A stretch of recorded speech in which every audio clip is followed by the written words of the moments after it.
I want to do this other one real quick.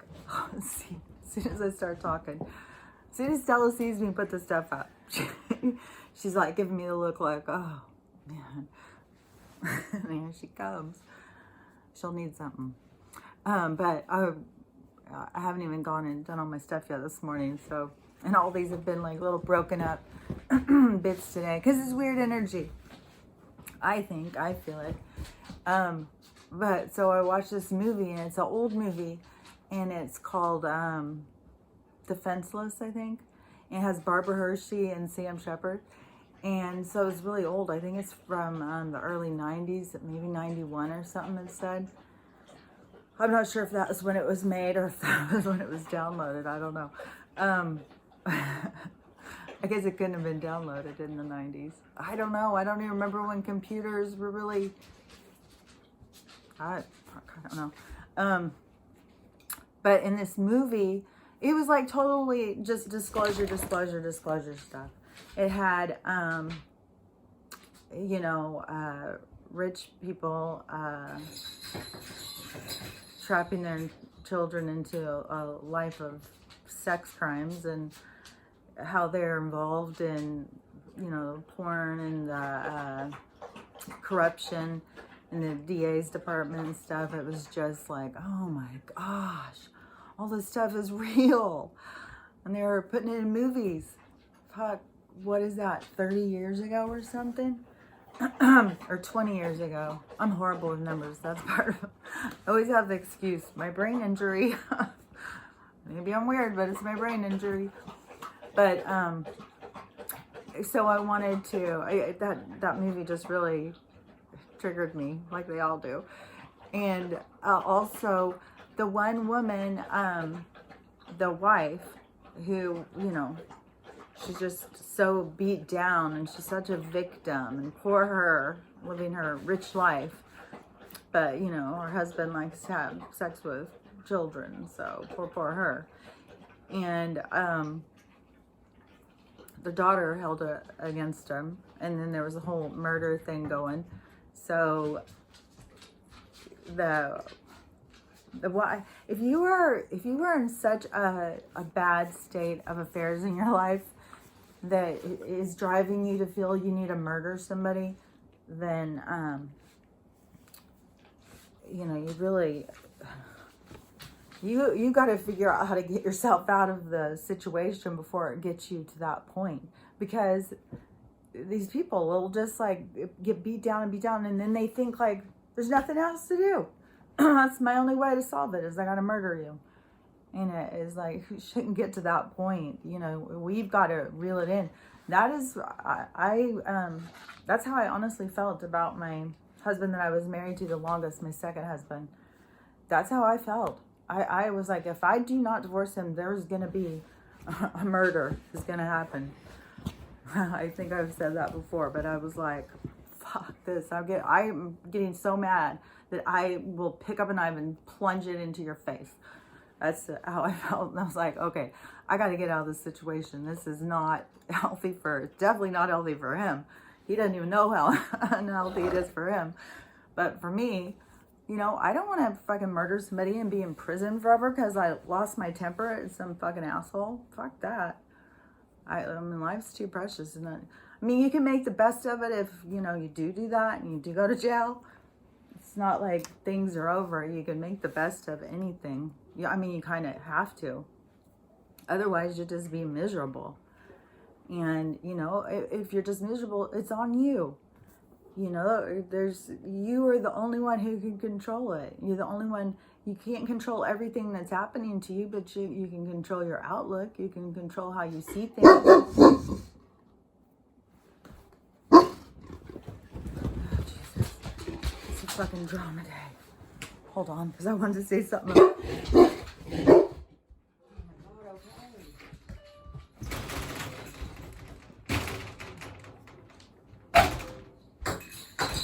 Those little dogs walk by every day. And when she sees them, or any of the dogs that she knows, then she will jump over to the door. She'll, sometimes just keep beating the bell until I get there. And then as soon as I open that door, she'll slam through the other door. And then other times when she's not all worked up, I'll open the door and then she'll wait politely like, okay, are you going to open this? Well, I'm just waiting to see. Are you going to lose your shit? So anyways, that movie, you know, just that woman, you know, it reminds me again of the other woman that they showed, you know, she's just being beat down daily, but just does her affirmations like that's gonna change anything. I mean, if you've got to tell yourself every day, you know, that you are worth something to make a change, then yeah, affirmations could be effective. Turn the oven on because I'm freezing. It's like it looks kind of nice out, but it's like one of those days feels fucking frigid.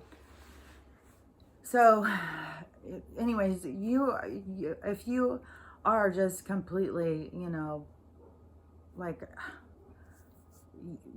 you're just such a doormat that you just don't even know how to even say a nice thing about yourself. One thing to do, you know, I learned this a long time ago in counseling. I thought it was really good, is that think of 10 things about yourself that you like and write them down. It's hard. If you're not in a good place, it's really hard. And it can't just be like, I mean, it has to be real things, you know.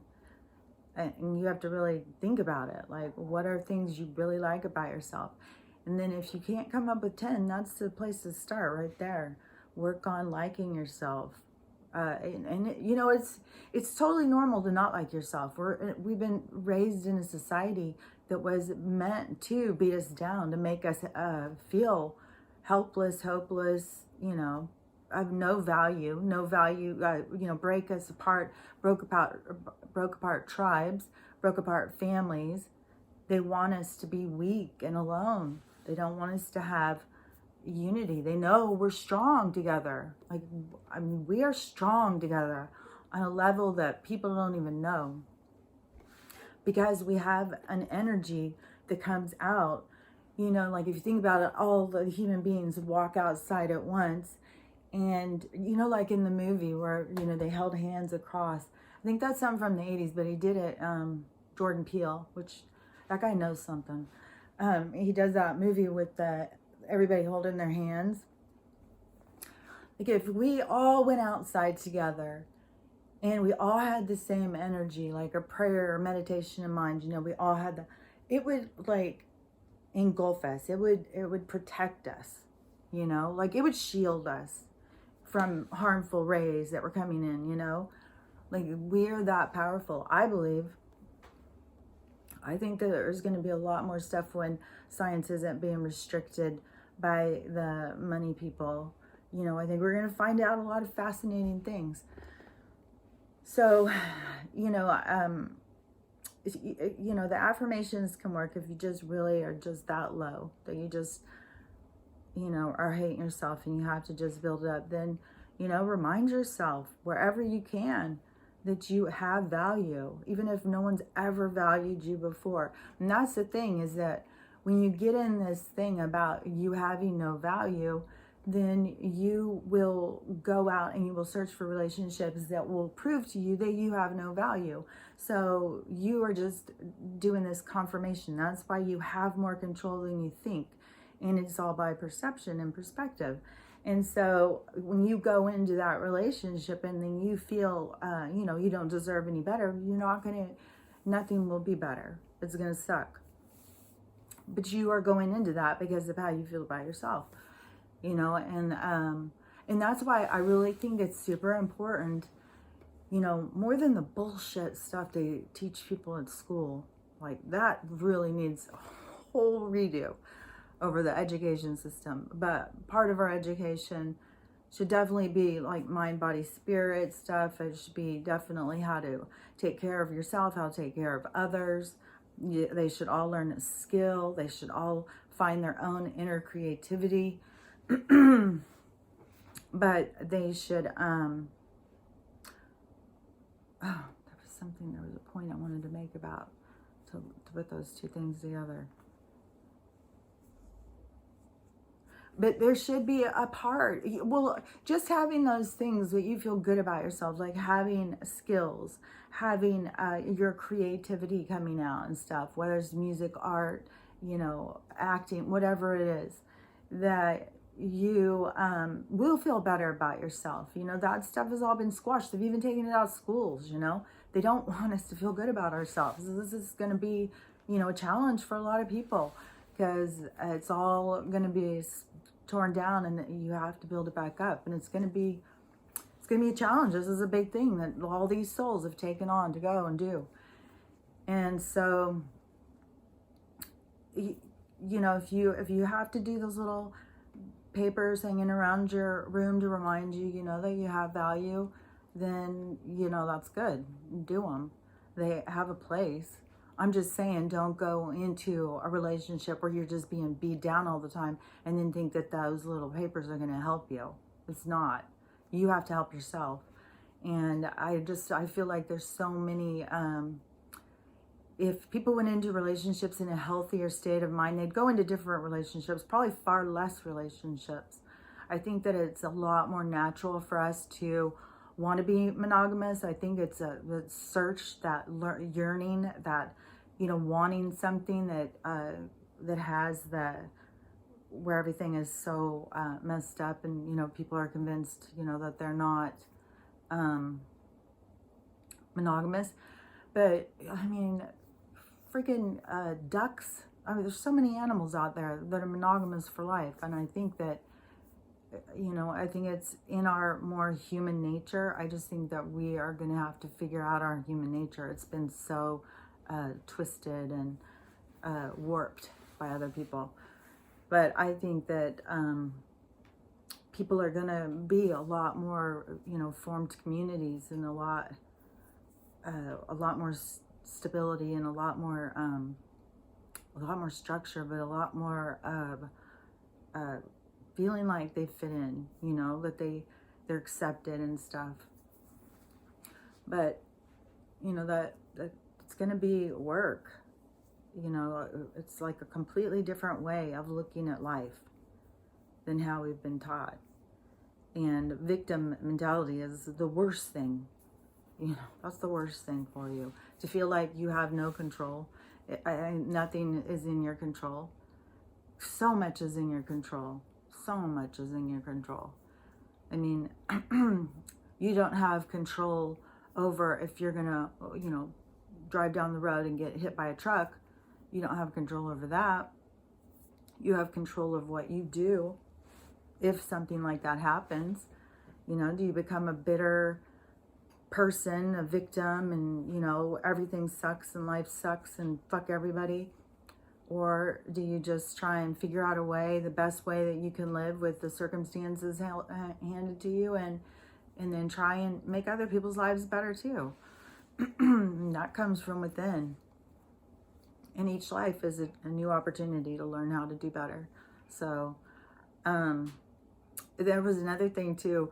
I was thinking about, the one movie that I was watching, I think I talked about it this morning, with the weird ghost house thing.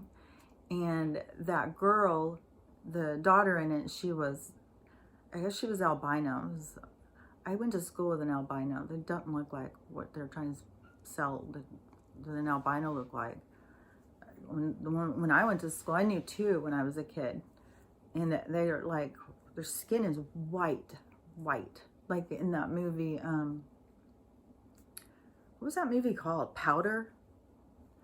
And like super white, and their eyes are like, everything is like no color, except for they have blue eyes.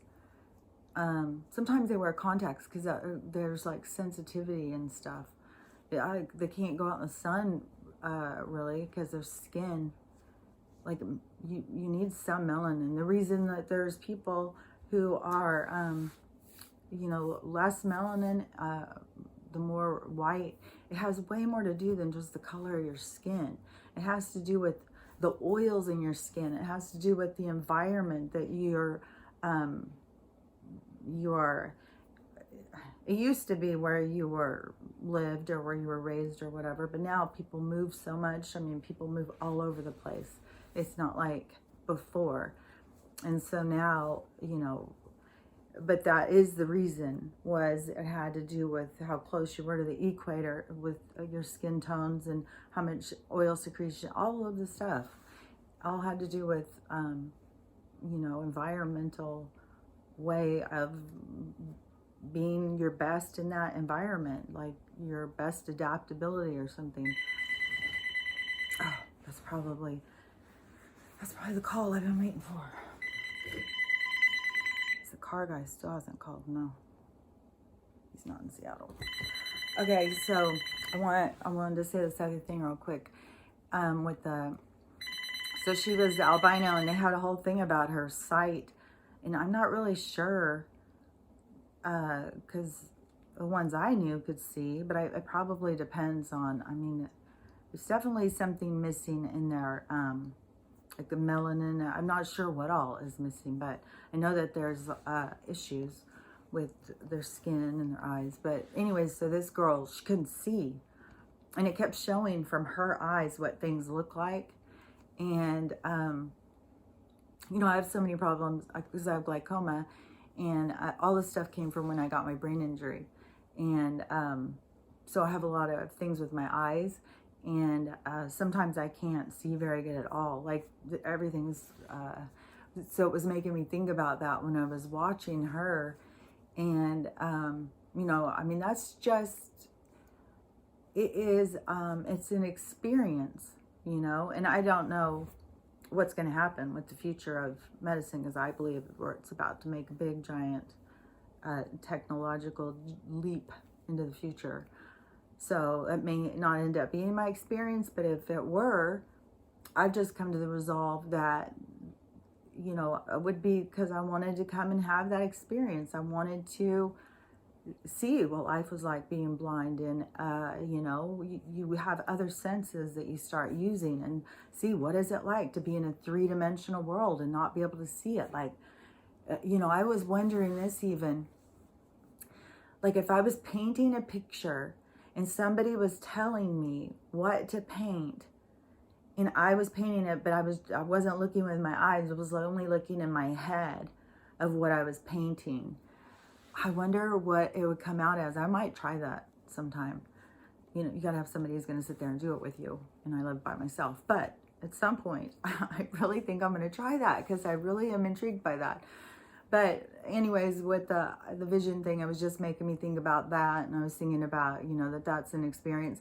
And, you know, a lot of people, they think like, well, nobody would pick these horrible experiences. Nobody would pick, you know, to have a child die. Nobody would pick to, you know, all the horrible things. So many horrible things happen. But yeah, you would, if you knew that your life, I mean, that you're just going to go play a part. I mean, like, if you were going to go play a part in a movie, would you go, oh, I'm not going to play that one. That one, he's going to die, you know, this and that. Or would you go for the experience? You know, I would just have to get into this other way of looking at life. And I think it's going to take so much pressure off of so many people once they can wrap their head around this. This isn't the end. This isn't your only shot. You get more chances. This is just, you know, 1 in fucking million. And for ones that come in with severe disabilities, like Down syndrome isn't like a severe disability, but just make that like, you know, the start, and you go down from there. Those bodies, those experiences, from what I've heard from people, and you get a lot of this information like from channeler, people who are talking to the other side. And there's other people who don't know how to tune in and listen, but they can be hypnotized, and then they talk about it, and we'll talk about it from, you know, that stuff. So it was listening to someone talking, you know, in that kind of idea. You have to believe that people can talk to the other. You have to believe there's a whole other side. If you don't believe that, then you're not gonna believe shit that I say. But that the body, those bodies are, there's lines and lines and lines of people. You know, you have to wait a long time to get in those bodies, because the huge amount of karmic debt that is relieved when you go into those, because of all the joy and happiness you bring people, because it changes people's attitudes when they go around somebody who has severe disabilities. It does something. It's magic, and it does something to people. And so the wait for those ones, and you know, when you think about the karmic, like they don't have to do anything. It's the karmic wave. You got to think of everything on like an energetic level. And you can think about the energy as like picturing it like water. You know, if you could see it, you know, the energy has, and you think like, okay, you know, soul, the wave, this wave, realized, hey, I'm a wave. Hey, I've got control here. I can do something. And the wave takes off and just goes up in the atmosphere, and just, you know what I mean? Like, think about energy like on that kind of thing. I mean, there's other ways you can think of it. And like I've said it a bunch of times, you know, if I don't make any sense to you, believe me, there's going to be somebody out there that you're going to go like, okay, this person makes sense to me. Because everyone's going to find, you know, their tribes. Everybody's going to find people that they understand and relate to. You know, we're really going into a really great time in humanity's future. So just be excited. And, you know, I've still got a long time of the day, no telling. I may watch something else and have to come in and tell you all about it. So have a great rest of your day. Talk to you later. Bye.